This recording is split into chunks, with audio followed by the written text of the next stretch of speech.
Hello there, guys. Thank you for your time now. People didn't like the gearing system we just implemented or the operation boss we announced. And no one appears to be eager to be getting Quinn back as a companion, which I would have thought would be a pretty big hype, but apparently not. So, as our influencers, can you guys offer any suggestions? What could we maybe add to the game to make it better? 2 words, space dragons. Like crate dragons, but 5 times bigger, and they live in space. Sam, hold up there. This game quite clearly needs new operation as a priority. Well, yes, I do agree, but they've already announced a new operation. Yeah, one. Over the course of a year, we're only getting one boss at 5.2, and that's not going to bring the players back now, is it? He does have a point. We do need more operations. Perhaps wait until the end of the year, then bring out 2 whole operations? Rather than one progressively. Yes, genius! And the final boss could be one major crate dragon named Deathwing, the Destroyer. Oh god, yes, that's genius. Great idea, Sam. Very original concept. Barbados, what do you think? Well, it's a start.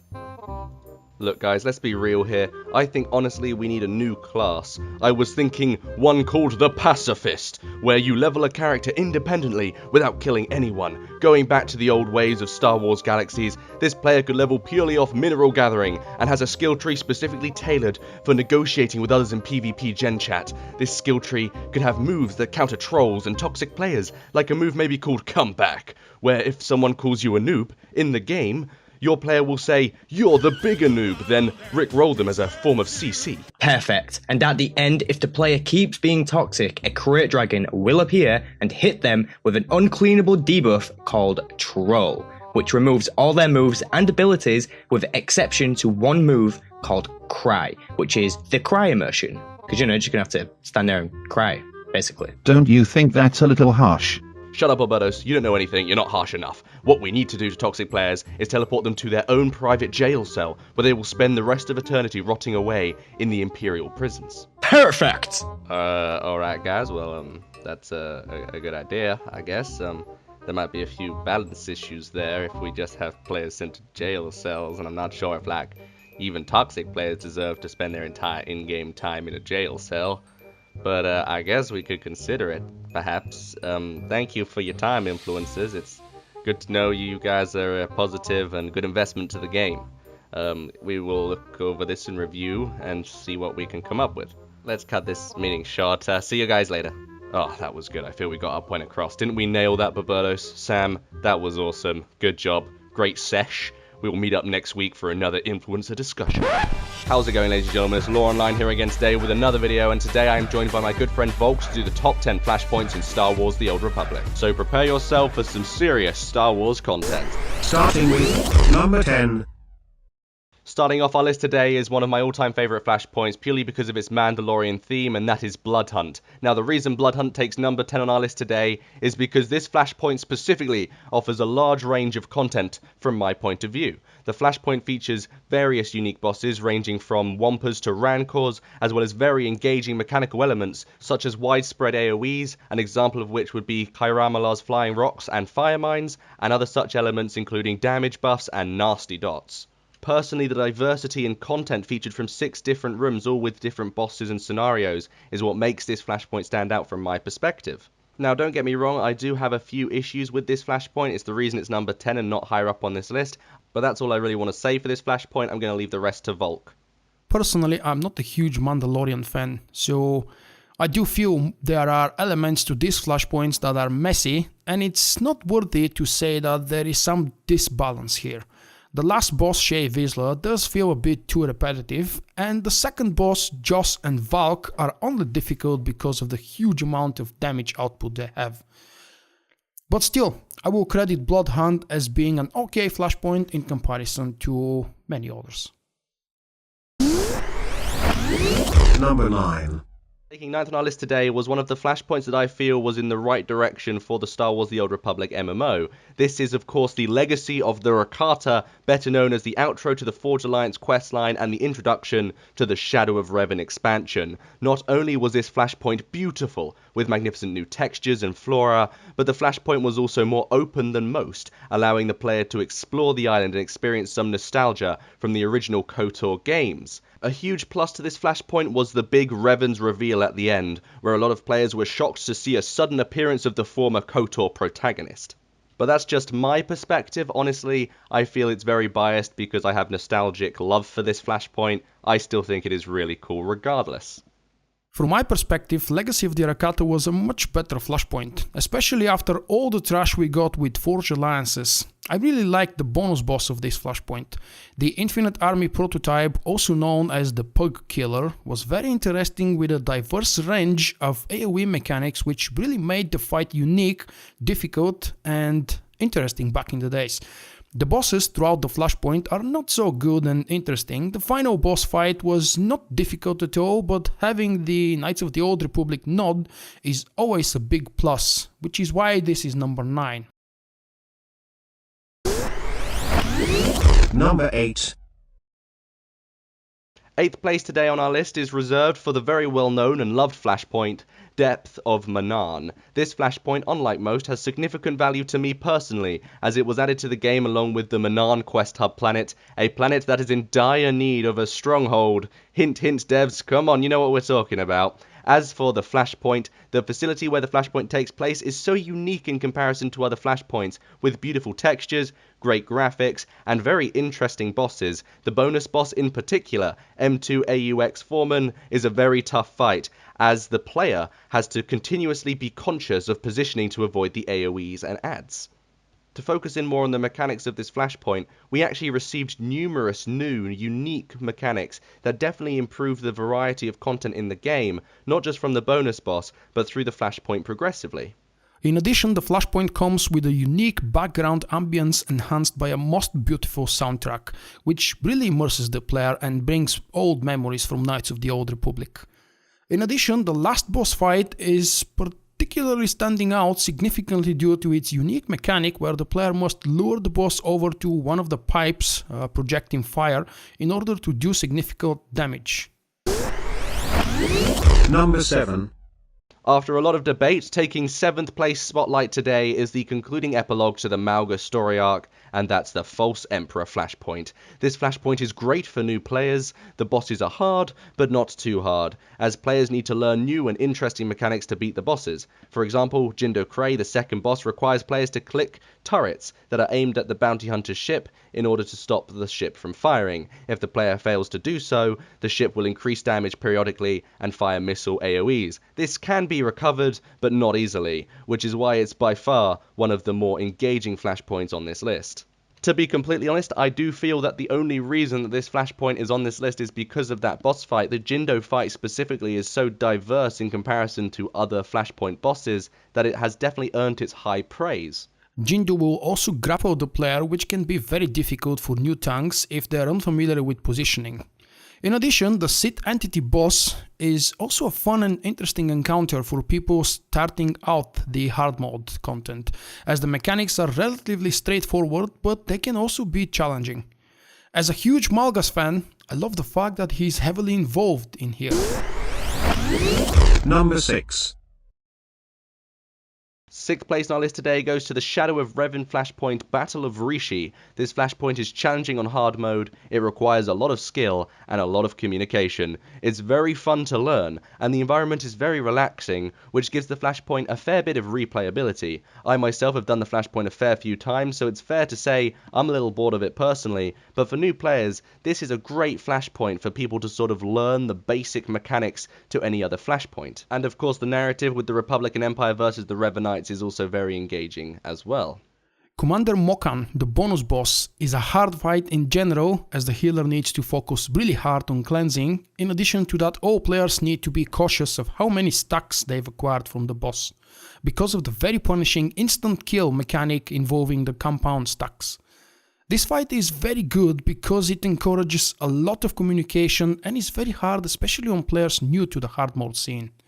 It's earned number 6 because of its challenging and yet fun bonus boss overall. So for those of you who haven't run Battle of Rishi before, I would definitely suggest giving it a go. All of the other normal boss encounters are extremely fun and they involve very different and interesting mechanics as well. Number 5.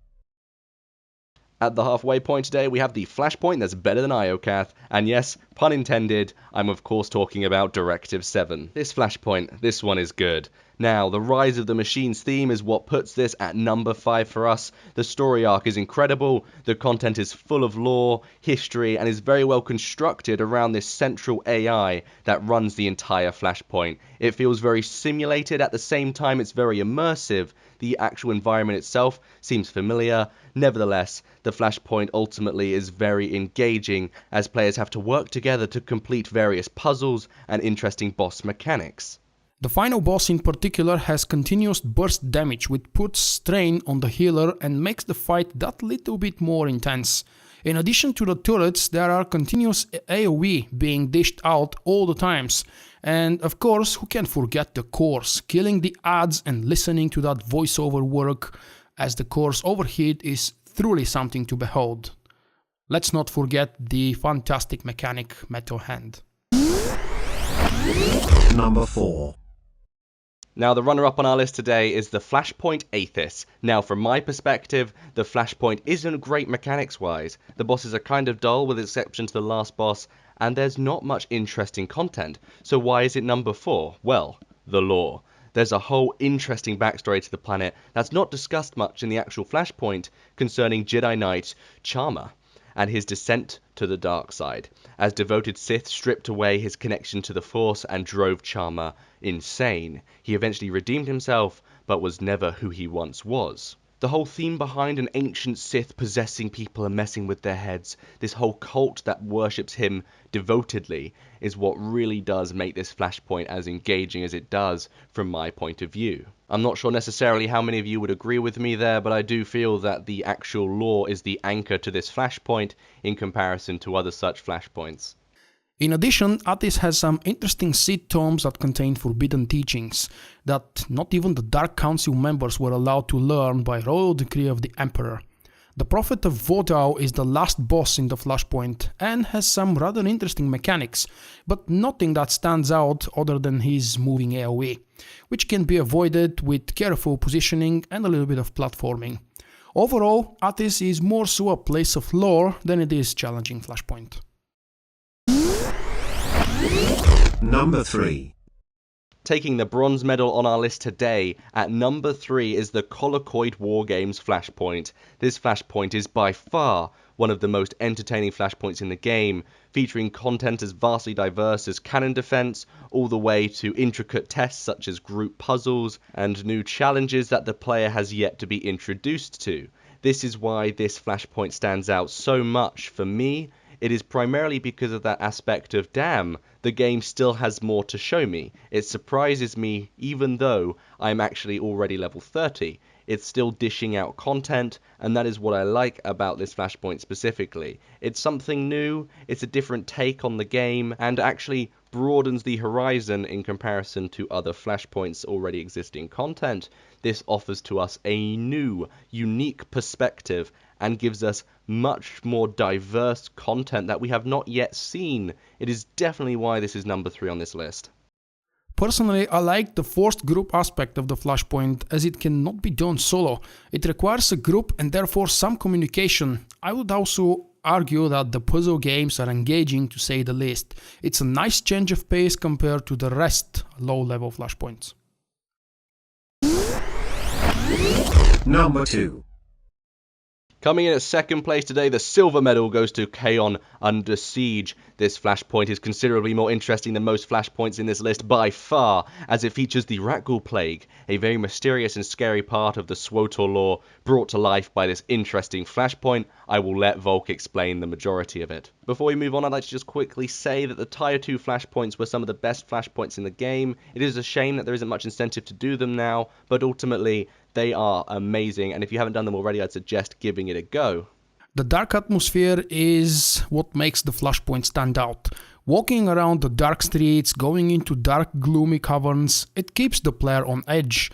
The boss fights as well are very fun, and with the boss fight of the Expulsor droid being one of my favorites overall. The boss comes with challenging adds and a hefty amount of damage that can easily throw away most pugs. When playing this Flashpoint, the Dead Troopers book by Joe Schreiber comes to mind, as it's for the most part associated with zombies in the Star Wars universe. It's the only one. Number 1. Taking first place, the gold medal today goes to the Lost Island Flashpoint, and I am telling you now, this was a hard Flashpoint back in the day. Nowadays, it's doable, but still a challenge for the inexperienced. To be more specific for you guys, the second to last boss, Transgenic Sample 11, was hectic if you were an Imperial Agent healer. I personally, on my main Loranous, had to run around like crazy, trying to heal the group whilst these ice shards fell on my head. Now back in the day, Diagnostic Scan you could not use on the move, so you had to stand still to use any of your healing moves, and with these ice shards falling down on your head, you couldn't really do that. So a lot of the group would wipe and they'd blame me for not being able to heal, but I had to explain that I could not heal them because all these ice spikes were falling on my head, and if I stood still I would quite surely die. So that is definitely why it's number 1 on our list. It is so challenging. Now I'm sure Vulkk has a better perspective on this. He has done it many more times than I have personally. The mechanics are on par with most Flashpoints nowadays. The boss has near instant kill, AoE, stacking toxin debuffs, cleanses, and a tough DPS check at the very end. Dr. Lorick is one of the hardest boss fights in the whole game. Back in the day it was considered to be a true tier 2 boss fight and a Flashpoint overall. It's definitely one of the hardest Flashpoints. I remember spending 8 or 9 hours trying to work through the Flashpoint's mechanics for the first time, with a pre-made group that is. It's fun and challenging, definitely worthy of number 1 in our list. And there we have it guys, the top 10 best Flashpoints in Star Wars The Old Republic. Thank you so much for watching, I really hope you've enjoyed this video. For those of you who have a few seconds, feel free to go over and check Vulkk's and SWTORCentral's channel, show them some love from me. They are really good YouTubers and I definitely suggest watching a few of their videos. Anyway, that's it from me today folks. Thank you all for watching, I really hope you've enjoyed this one. If you have a comment, feel free to leave it in the comment section down below, and if you want to leave a like, then feel free, I'd appreciate it. Anyway, that's it for now, thank you all for watching, and I will see you all next time. Bye guys.